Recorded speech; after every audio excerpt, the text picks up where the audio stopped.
처음에 뭐 물어보셨는지 기억나세요? 일단 챗GPT를 언제 깔았는지부터 기억이 안 나고. 반도체. 그 반도체에서도 GPU 그리고 옆에 있는 메모리들. 처음에는 불법으로 학습했다라는 겁니다. 거의 몇 조 원 정도의 이제 돈을 냈습니다. 이 패키징을 할 수 있는 공장 자체가 전 세계에서요? 대만의 TSMC. 수영장에 컴퓨터를 넣다 뺀다. 뭐 이렇게 좀 표현을 해도. 돈의 흐름을 이야기하다 보면 언젠간 대박날지도. 안녕하세요. 토스증권 송지민입니다. 오늘도 밸류체인과 돈의 흐름에 대한 이야기를 해볼 텐데요. 같이 이야기 나눠주실 토스증권 애널리스트 이지선님 모셨습니다. 안녕하세요, 지선님. 안녕하세요. 네. 그리고 오늘 주제를 같이 이야기해 주실 IT 커뮤니케이션 연구소 김덕진 소장님도 모셨습니다. 안녕하세요. 네, 안녕하세요. 반갑습니다. 네, 소장님. 이렇게 증권 주식 얘기하는데 이런 데서 하니까 되게 좋네요. 아, 네. 여의도에서 맨날 정장 입은 분들 보다가 이런 데서 하니까 너무 좋은데요? 저한테 그런 얘기를 되게 많이 해줬어요. 제가 이제 뭐 AI도 하고 빅데이터도 하고 계속 이제 트렌드를 보다 보니까 제 주변 사람들이 저한테 다 주식으로 돈 많이 버셨겠어요 이런 얘기를 하시는 거예요. 근데 정작 이제 저는 강의만 하고 주식은 안 하고 있었어가지고 제 주변 사람들이 오히려 저한테 소장님 강의 듣고 제가 돈을 많이 벌었습니다 막 이런 얘기를 자꾸 하시는 거예요. 그래서 나도 해볼까 이래가지고 시도를 해본 적이 있어요. 근데 시도를 딱 했다가 그 엔비디아를 사고도 제가 마이너스 20%를 봤었습니다. 그래서 언제 사면 이방 네. 꽤 오래전이에요. 꽤 오래전에 샀는데도 네. 마이너스 20%를 봤어요. 네. 그래서 제가 다른 방송 가서 얘기했는데 제가 그때 이제 느꼈죠. 이게 이제 트렌드를 보는 거랑 그리고 이게 사고 파는 거 좀 다르다. 이래서 그다음부터 나 못하겠다고 안 하고 있었는데 그러면은 근데 너무 막 주식 얘기 좀 시작하면 너무 어려우니까 네. 저는 제가 요즘 제일 많이 쓰고 있는 뭐 챗GPT, 뭐 제미나이, 생성형 인공지능 얘기를 시작하면 좋을 것 같거든요. 네네. 근데 요즘에는 이 단순히 뭐 만드는 생성형 AI뿐만이 아니라 막 이렇게 여러 가지가 있잖아요. 네. 그 중에서 저는 에이전트 AI 이런 얘기를 되게 많이 하는데 사실 개념이 잘 안 서서 이 부분 얘기부터 좀 해보고 싶어요. 네, 챗GPT가 이제 나온 지 한 4년 차가 됐거든요. 근데 이제 연도별로 좀 사람들의 생각이나 아니면 우리가 쓰는 방식들이 달라지는 것 같아요. 챗GPT가 처음 나왔을 때는 우리가 검색을 중심으로 썼어요. 검색.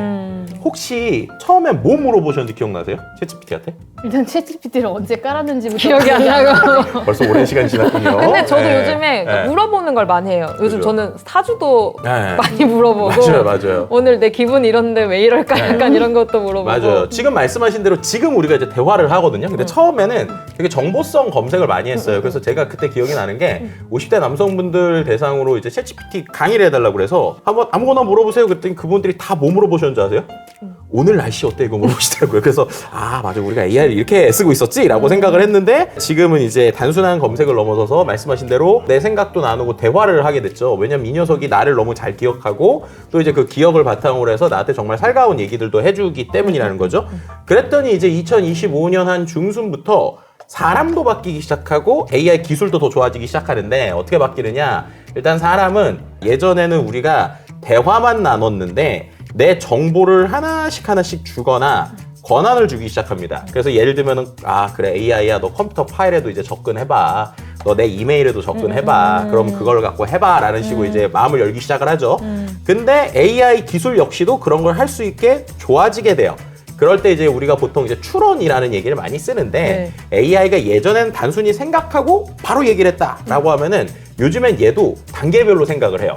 마치 이제 사람이 어떤 걸 해야지라고 하면 머릿속으로 요런 거구나 생각을 하고 하잖아요. 그런 식으로 AI 기술도 좋아졌어요. 그렇게 되니까 이 친구가 정말로 이제는 코딩도 해주고 개발도 해주고 여러 가지까지 하는 거죠.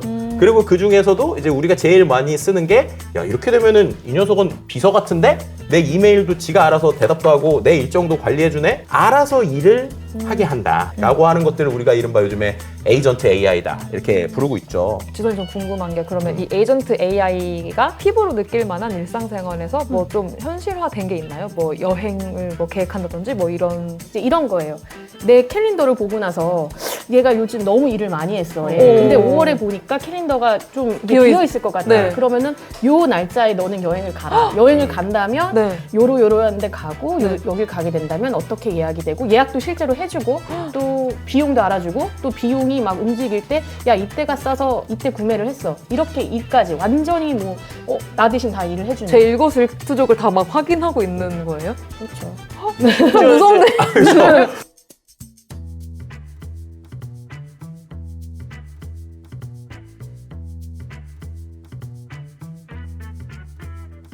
좀 바보 같은 질문일 수도 있어요. 두 분 말씀 듣고 보니까 근데 반도체는 이 구조에서 그럼 어디에 어떻게 쓰이는 거예요? 왜 뭐 AI가 뜨면 왜 반도체 회사가 뭐 집중이 되고 그러니까 저는 그 반도체도 어떻게 연결되는지 좀 궁금하거든요. 말씀하시는 반도체라는 게 여러 가지의 형태들이 있죠. 그러니까 예를 들면 컴퓨터로 보면 CPU가 있고 램이 있잖아요. 네. 근데 이제 CPU라는 거는 계산을 하는 처리 장치이고 램이 보조해주는 장치라고 볼 수 있는 거죠. 근데 예전에는 이 계산을 CPU라는 녀석을 돌렸는데 엔비디아가 이 CPU를 말고 GPU라고 하는 걸로 해보자라고 이제 시작을 한 거예요. 네. 이게 무슨 차이가 있냐면 CPU는 우리가 알고 있는 컴퓨터에 쓰고 있는 반도체이잖아요. 얘의 특징은 뭐냐면 꼼꼼하게 잘해요. 그리고 여러 가지를 잘합니다. 저 네. 그거 봤어요. 그 CPU가 그러니까 물감 쏘는 거랑 네, 맞아, GPU가 맞아, 맞아. 물감 쏘는 맞아, 거의 맞아. 정확도가 되게 다른. 맞아요. 네. CPU는 정확하게 탕탕탕탕 맞아요. 탕탕 치고 있고 GPU는 한 번에 대포를 10개 빵 쏘는 맞아요. 거예요. 그러면 얘가 쫙 안 맞아 정확하지 않아도 이걸 잘하는 거죠. 둘 중에 하나를 선택해야 된다고 생각해보세요. 만약 인터넷으로 실시간 게임을 합니다. 근데 게임을 하는데 화면이 좀 깨질 수도 있고 아니면 제가 버튼을 눌렀는데 버튼이 2초 있다 움직인다고 생각해보세요. 그러면 버튼을 눌렀을 때 2초 있다 움직이는 걸 선택하실래요? 아니면 화면이 좀 깨져도 버튼이 바로 눌러지는 게 좋겠어요? 바로 눌러줘. 당연히 그렇잖아요. 그래 공격을 하니까 그런 걸 처리를 잘하는 게 이 그래픽 카드의 원래 성격이에요. 그 방식이 우리가 말하는 이 AI라는 게 결국엔 행렬이라는 걸 계산하는 거거든요. 네. 그 행렬을 계산하는 한 가지에만 쓰기가 너무 좋은 거예요. 그래서 그거를 딥러닝이라고 하는 거를 GPU로 하니까 잘 되네 이렇게 된 거예요. 그래서 갑자기 엔비디아가 게임 회사에서 AI를 이렇게 하면 되겠네? 라고 하기 시작을 한 거죠. 그런데 이제 그 다음 무슨 문제가 생기느냐, GPU가 좋은데 얘도 이걸 보조해주는 또 빨리 연산을 해야 되는 것들이 있는 거예요. 근데 컴퓨터로 치면 그게 예전에 D램, GPU 칩이 아무리 좋아져도 그 옆에서 메모리가 같이 안 도와주면 버벅이는 거예요. 근데 이게 하나처럼 움직여야 되니까 메모리가 같이 좋아져야 되는 거죠. 그렇게 해서 지금 AI를 하려면 하드웨어도 있고 모두 있어야 되지만 제일 집적에서 제일 중요한 반도체. 그리고 반도체에서도 GPU 그리고 옆에 있는 메모리들. 저희가 지금 소장님 통해서 반도체 구조를 알아봤는데 각 그런 구조마다 주목해야 될 회사들이 있을 것 같아요. 몇 번 얘기한 뭐 GPU는 일단 엔비디아가 사실상 거의 독점적인 지위를 여전히 갖고 있고요. 후발주자라고 하긴 그렇지만 어쨌든 같은 사업을 하고 있는 AMD가 있죠. 그리고 CPU 같은 경우에는 이제 원래는 이제 인텔이 가장 잘하고 또 AMD가 네. 또 한 두 번째 정도로 잘한다고 일단 통상적으로 이야기를 하고 있습니다. 근데 이제 AI 환경에서는 아무래도 CPU의 중요도가 이제 GPU보다 상대적으로 낮아지고는 있지만 네. 요즘에는 또 아까 말씀해주신 그 추론 분야가 더 이렇게 떠오르면서 데이터 센터에서 이제 GPU와 CPU를 아예 세트 제품으로 만들어서 통합해서 사용하는 그런 케이스들도 이제 등장을 하고는 있어요. 그리고 아까 다시 CPU 반도체 쪽으로 넘어가 보면은 그 GPU의 주요 고객들이 빅테크의 하이퍼스케일러들, 네. 그 클라우드 사업을 영위하는 데이터 센터를 짓고 갖고 있는 하이퍼스케일러들인데 이들이 이제 너무 이 GPU 자체를 엔비디아의 생산력과 그들의 판매에 의존해야 되다 보니 근데 자기네들 니즈는 계속 늘어나고 맞춤형 반도체라고 해서 GPU보다는 조금 더 만들기도 쉽다고 표현하면 그렇지만 조금 더 저렴하고 예, 하지만 유사한 기능을 해내는 네. 것들을 만들고 있고 그게 이제 대표적으로 구글의 TPU가 네. 있습니다. 두 분 말씀을 듣고 보니까 작년에 왜 강남에서 깐부치킨 회동을 했던 게 괜한 일이 아니라 네. 정말 서로 연계되어 있는 회사의 맞아요. 수장들이 만나서 얘기를 했다는 생각이 드네요. 그래서 왜 그렇게 사람들과 시장이 열광했는지도 좀 알 것 같고 근데 제가 기사를 읽어보니까 삼성에서 HM4를 세계 최초로 양산했다 이런 기사를 읽었거든요. 이게 그 HM이 있으니까 HM4는 뭔가 조금 더 고도화된 것 같긴 한데 그 소장님 이거는 무슨 말이에요? HM4? HBM4요. HBM4 죄송합니다. HBM4. HBM4 하여튼 HBM4. 네, 그 HBM4라는 게 이제 또 되게 이슈가 되는 거죠. 그러니까 이제 이렇게 생각을 하면 돼요. 요즘에는 이제 GPU의 성능이 원체 좋아지는데 그거를 왔다 갔다 하게 하는데 오히려 이 메모리라는 데서 이른바 병목이라는 게 생기는 거예요. 그럼 이제 비유를 들면 이런 거죠. 만약에 8차선 고속도로가 있어요. 그래서 막 가야 돼요. 네. 근데 톨게이트가 만약에 2개밖에 없다. 그럼 엄청 막히죠. 그럼 정체가 되잖아요. 네. 그러니까 이 메모리가 그런 역할을 하는 거죠. 그러니까 GPU가 아무리 빨라도 데이터를 옮기는 메모리가 느리면 전체적으로 성능이 막히는 거예요. 그러니까 이 톨게이트에 있는 것들을 병목을 없애면서 해야 되는데 이럴 때 이제 삼성전자의 지금 HBM4가 이제 어쨌든 나오게 되면 기존보다 속도가 한 40% 이상 빠를 것이다 이런 얘기들이 나오고 있고요. 메모리 대역폭 역시도 기존보다 한 2.7배 이상 뭐 이렇게 이제 나오고 있는 걸로 볼 수 있어요. 그러니까 어떻게 보면은 고속도로의 이 톨게이트나 이런 것들이 차선을 이렇게 넓히고 있다. 뭐 이렇게 생겼다. 네, 이렇게 이제 설명을 드리면 좋을 것 같습니다. 지성님 그러면 이렇게 제 생각에는 반도체 밸류체인에서는 이런 병목이 어디에 형성되어 있는가 이런 것들을 처음 파악하는 게 투자자 관점에서는 되게 중요할 것 같거든요. 뭐 이런 생각이 맞나요? 아니, 당연히 맞습니다. 네. 부족한 곳에서 이제 아무래도 가격 경쟁력이라는 게 생기기 때문에 이게 단지 뭐 반도체뿐만 아니라 대부분의 서비스와 상품을 보실 때 그걸 찾아내는 게 되게 중요해요. 근데 소장님이 말씀해주신 병목은 기술적으로 네. 막힘없이 뚫는 그 병목 말씀해주신 것 같아요, 그렇죠? 그리고 지민님이 말씀해주신 병목은 이제 우리가 투자 기회를 찾을 때 맞습니다. 어디에서 우리 기회가 있냐를 맞습니다. 말씀해주신 네. 거예요. 결국 병목이 아, 예, 중요하네요. 병목은 같은 병목이죠. 근데 이제 네. HBM 같은 경우에도 사실은 이게 굉장히 어려운 공정입니다. 첨단 공정, 뭐 미세 공정, 뭐 여러 가지 공정 어쨌든 되게 어려운 공정이다 이렇게 말씀을 드릴게요. 그래서 HBM 자체를 할 수 있는 회사도 사실상 뭐 세 곳뿐이고요. 그 중에서도 이제 아직은 실력차가 존재한다라고 시장에서 보는 게 우세하고요.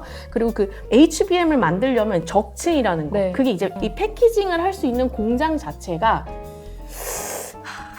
두 곳 정도라고 말하면 제가 봤을 때 세이프할 거 한 곳? 전 세계에서요? 전 세계에서. 그게 이제 우리가 알고 있는 대만의 TSMC입니다. 맞아요. TSMC가 이제 엔비디아라 이름을 하고 있고 그 중에 일부의 그 공정, 아주 미세한 공정을 하는 것을 이제 삼성전자에서 좀 하고는 있고 또 이제 미국의 인텔에서도 이제 한다라고든 얘기는 하는데 어쨌든 그 패키징 자체는 어쨌든 거의 한 곳에서 잘 한두 곳 정도에서 하고 있다. 그래서 거기가 이제 병목이라고 볼 수 있죠.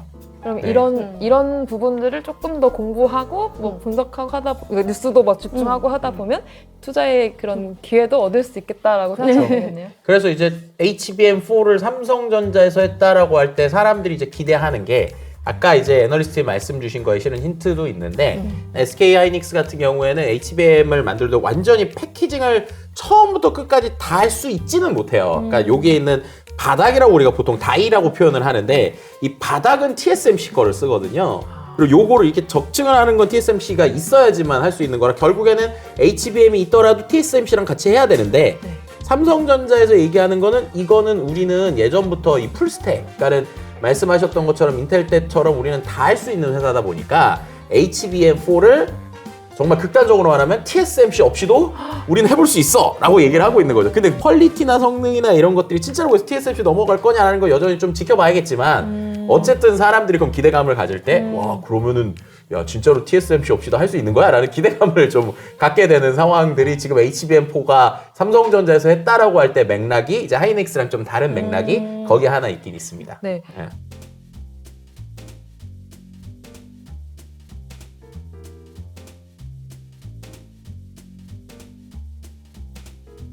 두 분 얘기를 정리를 해보면은 어쨌든 AI라는 거는 하드웨어, 인프라 사업이고 제가 그 인프라에 들어가는 뭐 GPU, 반도체 그리고 뭐 TSMC 이런 하나 지금 뜯어봤거든요. 근데 결국에는 이 하드웨어들은 데이터를 처리하기 위해서 있는 것이잖아요. 그래서 저는 자연스럽게 저 데이터 얘기도 좀 궁금해지는데요.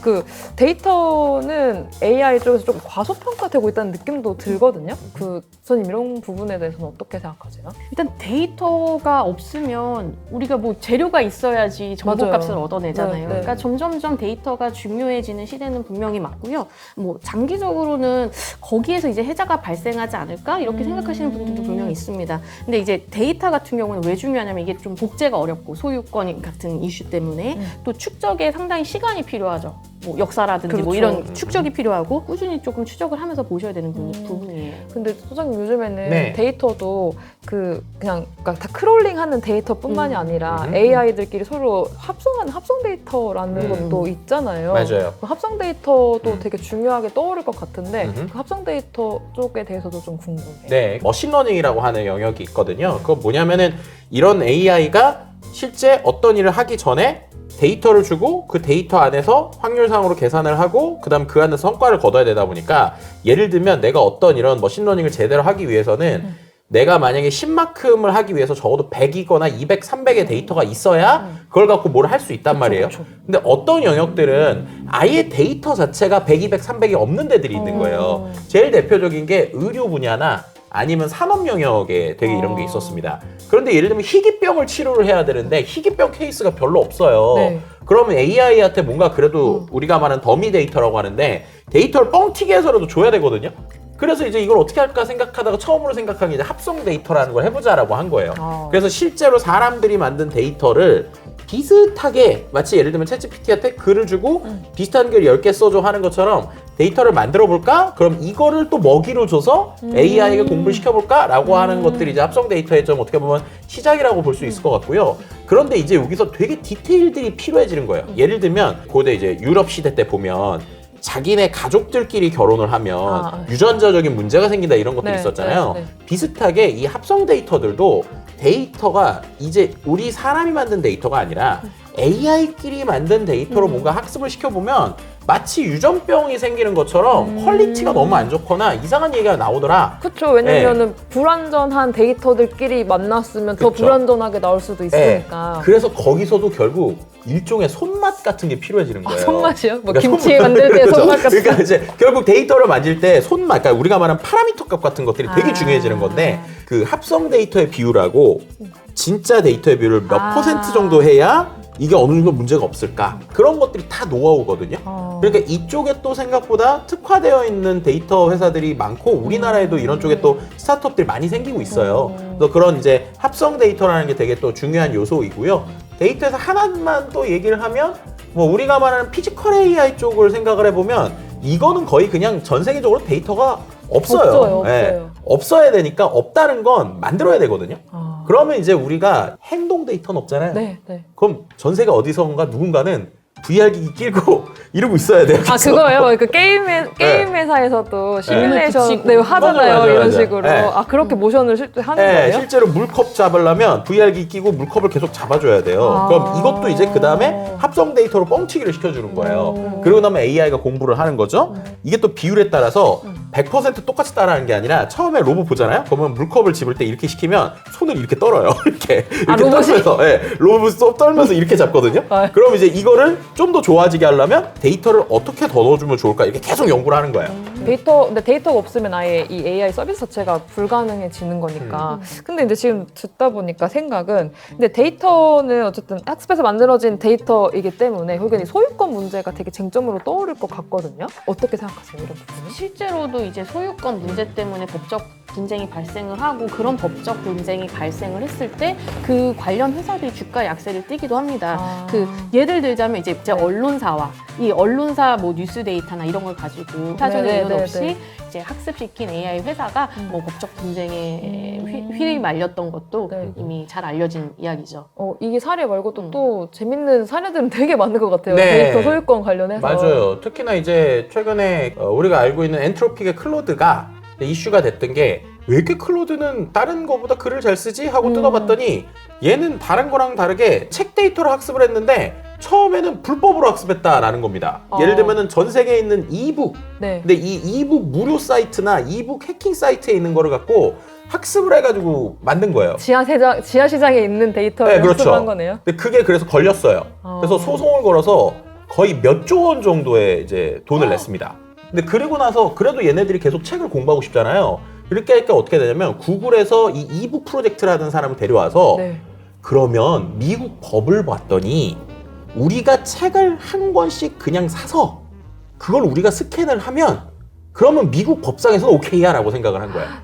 그렇게 실제 한 권 한 권 스캔을 한 걸로 공부를 시켜서 그걸 프로젝트 파나마라고 하는데 그렇게 하다 보니 얘가 공부를 잘한 거예요. 그랬더니 이제 다른 사람들이 야 그럼 이것도 책 한 권 사서 AI한테 하면은 문제 아니야? 그랬더니 미국에서는 그걸 공정 이용이라고 본 거예요. 그러니까 뭐냐면 야 결국에는 너네도 생각해보면 사람이 책 사서 그걸 공부해서 말하면 이 사람이 책 돈 낸 거 아니야. 그러니까 AI도 결국에 책값 냈으니까 된 거야 라고 이제 한 겁니다. 그러니까 이제 어떻게 보면 엔트로피 입장에서는 와우 신난다인데 반대로 이제 출판사들 입장에서는 아니 쟤는 안 까먹잖아요. 그쵸. 쟤는 이거 한 권 갖고 응용을 하잖아요. 그러고 있는데 미국 법정에서는 공정 이용이라고 해준 거죠. 그래서 그런 것들이 국가별로도 이제 판례가 다 다를 거예요. 근데 그런 이제 말씀하셨던 소유권에 대한 논쟁은 이제 시작입니다. 아마도 이제 앞으로 더해질 겁니다. 그 주사님 이런 식으로 기업들이 계속해서 데이터를 안전하게 쓰는 방향으로 본인의 그 에셋을 계속 발전시켜가는 것도 앞으로 주목해 봐야 될 것 같은데 혹시 투자자 관점에서는 이런 데이터 관리 그런 것들 어떤 관점으로 좀 바라보면 좋을까요? 투자처를 찾는다면 사실은 이미 주가가 움직인 기업들도 있어요. 예를 들자면 뭐 굉장히 이게 독창적이야. 이거에 있으면은 되게 전문적이야. 또 뭐 굉장히 빨라. 이런 데이터를 가진 기업들이 상장되어 있는 기업들이 있거든요. 예를 들자면 뉴욕타임스 같은 경우에도 이제는 우리 데이터 회사다. 독창적인 데이터 회사다라고 직접적으로 얘기를 해요. 네. 그 진짜로 또 데이터 회사가 있어요. MSCI라고 혹시 들어보셨나요? 알려주세요. 예. 그 우리가 자산운용사에서 펀드를 운용을 하잖아요. 그런 펀드를 운용을 할 때 인덱스라는 것을 우리가 벤치마킹해요. 지수를 추종하는 ETF 뭐 이런 말. 네. 이게 인덱스라는 게 결국 지수거든요. 그런 인덱스를 만드는 회사가 있어요. 그게 MSCI고 이건 역시 상장이 되어 있는 주식입니다. 다른 것은 그 플랫폼들 있잖아요. 뭐 메타 땡땡땡 그래. 네네 땡땡땡 그래. 그런데 이거 뭐 무료로 이용한다고 다 좋다고만 생각하지 마세요 하니까 그거 전부 다 그들의 자산이 되는 거거든요. 뭐 메타도 있을 수 있고 우리가 쓰는 뭐 유튜브 등등등 있는 알파벳 또 투자자들이 모여 있는 커뮤니티 그 레딧이라는 혹시 네. 회사도 아시죠? 네. 거기 있는 것들도 전부 다 사실은 데이터 회사죠. 그러면 제가 그냥 아무 생각 없이 올린 뭐 사진 그리고 오늘 나의 하루에 대한 뭐 일기 이런 것도 그냥 다 데이터로 제가 그냥 이렇게 납품하고 있는 그런 모양인가요? 납품해 주셔서 감사합니다라고 아마 생각하고 있을 거예요. 그러니까 직관적으로 생각하면 왜 구글이 영상을 잘할까 AI를 왜 구글이 나노바나나가 성능이 좋을까 유튜브 있어서 아니면 구글 포토 있어서 그렇게 생각하시면 되게 직관적인 거죠. 그래서 우리는 공짜로 쓰는 것 같지만 공짜는 공짜가 아니다 그런 거고요.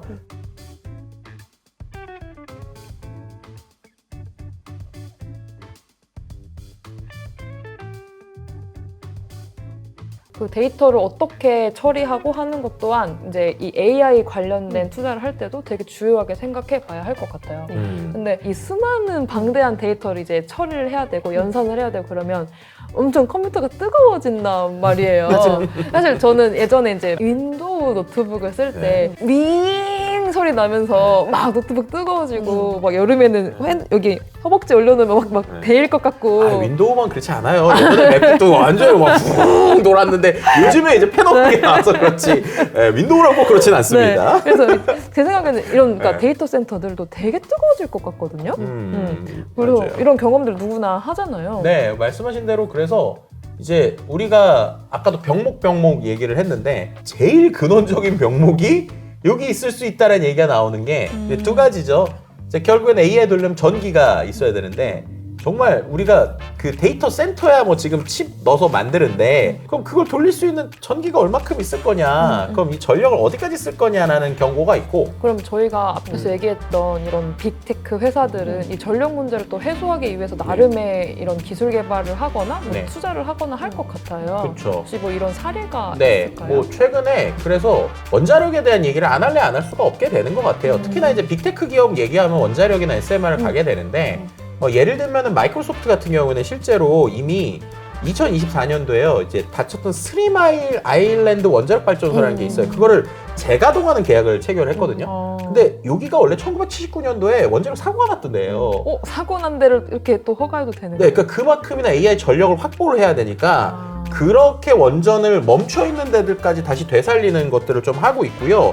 아마존 역시도 펜실베니아에 있는 원전에서 이제 전력을 직매임하는 계약을 하거나 구글 같은 경우는 이제 우리가 말하는 소형 모듈 원자로하고 SMR 이런 데 좀 투자를 하기도 시작을 합니다. 그러니까 어떻게 보면은 이제 미래를 위해서는 SMR은 지금 당장 되는 건 아니니까 SMR 투자를 하고 현재 필요한 것들은 그렇게 예전에 멈춰있던 원전을 돌려서까지 하는 것들이 그만큼 지금 전력 수요가 엄청나게 필요하다라는 거죠. 혹시 원전 사례 말고 그럼 또 다르게 풀어가고 있는 회사들도 있나요? 네. 근본적으로 이게 성능이 좋아지면 좋아질수록 발열이 된다. 이렇게들 생각을 많이 하시잖아요. 그러니까 이제 성능이 좋은데 발열이 적은 그런 반도체를 개발하는 데도 대부분의 기업들이 집중을 하고 있습니다. 이번에 GTC에서도 사실은 엔비디아가 계속 강조한 게 이번에 우리의 GPU는 성능이 좋은데 저전력이야. 이거를 계속 강조하죠. 아무리 근데 그렇게 가더라도 어마어마한 부지에서 열을 한꺼번에 쏟아내기 때문에 이 냉각 기술 또한 AI가 발전하면서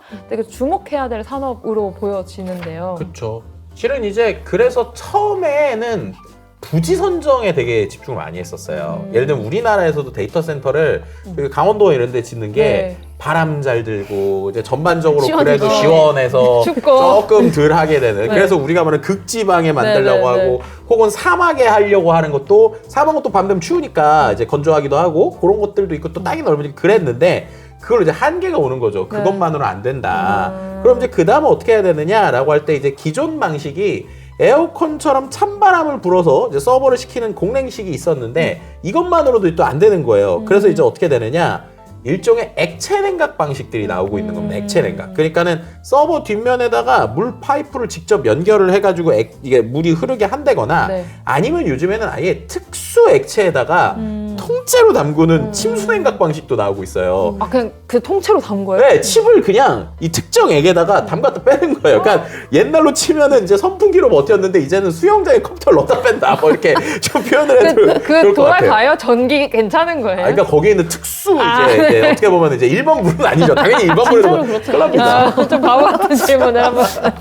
네, 하여튼 그런 기술들까지 지금 나오고 있다. 일단 이렇게 말씀드릴 수 있을 것 같아요. 네. 듣고 보니까 정말 무궁무진하게 이 분야도 점점 이제 개발이 될 것 같은데 지선님 이 냉각 기술 관련해서는 시장 전망은 어떻게 그럼 보고 계시나요? 투자 기회를 찾으실 때 만약에 이제 뉴스를 보시거나 뭐 어떤 정보를 접하실 때 어떠한 이런 뭐 빅테크의 냉각 기술에 쓰이는 어떤 기술이 있고 그거를 상용화까지 했다 이런 뉴스를 보신다면 그때쯤은 투자 기회를 모색해 보실 만하지 않을까 네. 그런 시점이 아닐까 이렇게 생각이 드네요. 그거 말고도 또 뭐 원자력이나 뭐 친환경 에너지 이런 부분도 계속 주목을 해봐야 할 것 같거든요. 맞아요. 예.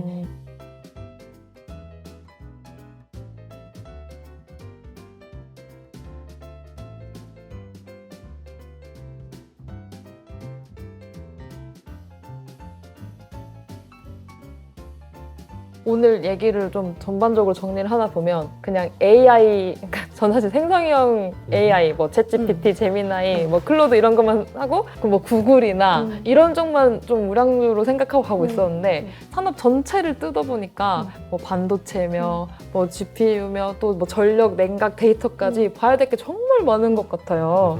그래서 여기서 그래도 지금 이런 AI를 계속 볼 때 투자 관점으로는 어떤 식으로 좀 생각을 정리를 하면 좋겠다. 뭐 이런 부분을 한마디씩 좀 정리해 주실 수 있을까요? 저희가 어쨌든 개인 투자자분들을 위한 저희가 오늘 찍고 있는 거잖아요. 그쵸. 정보를 맞아요. 선정하고. 맞습니다. 네. 그런데 너무 작은 아무도 모르는 걸 내가 발굴하고 이 기술은 좋은 것 같은데 이거는 될 것 같은데 또 중요하지만 말씀해 주신 대로 이미 너무나 검증이 돼 있고 지금 전 세계에서 1위라고 우리가 그렇게 얘기하고 있는 회사 그 회사와 함께 일하고 있는 것을 보는 것이 네. 굉장히 뭐 좋은 접근법이라고 생각을 하고요. 오늘도 몇 번 언급을 됐지만 결국은 우리가 한국 주식 요즘 왜 좋아요? 네. 어떻게 5천, 6천 더 가요? 이라고 맞아요. 얘기를 하는 게 이 전 세계에서 1위인 회사에 가장 중요하다고 말할 수 있는 파트너가 우리나라에 지금 한 곳이 아니라 이제 두 곳으로? 곳이나 네. 있잖아요. 그렇기 때문에 이게 가능한 이야기거든요. 그래서 함께 보시면 좋지 않을까 이렇게 생각하고 있습니다. 제일 중요한 거는 이 AI 산업이